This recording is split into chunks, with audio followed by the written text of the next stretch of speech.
It's all Congress's fault. This is an indictment of Congress, both run by Republicans and Democrats, and by administrations, both Republican and Democrat, not leading.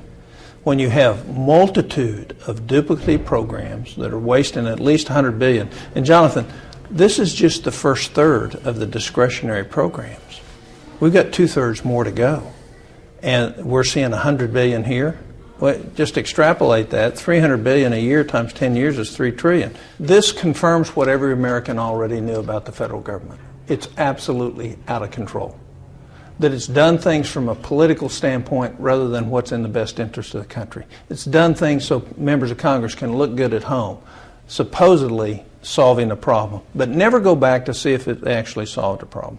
This is an indictment on how the Congress has operated the last 20 years.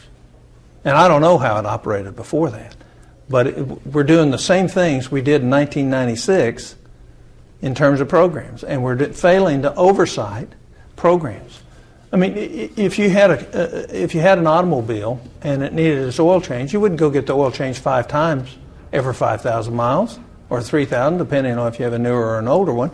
You get it changed once. We're changing the oil 5 times on everything, at a minimum. We are mismanaged, misled, and incompetent. And the American public needs to hold us accountable. It took me forever to get this. I asked the GAO for this individually.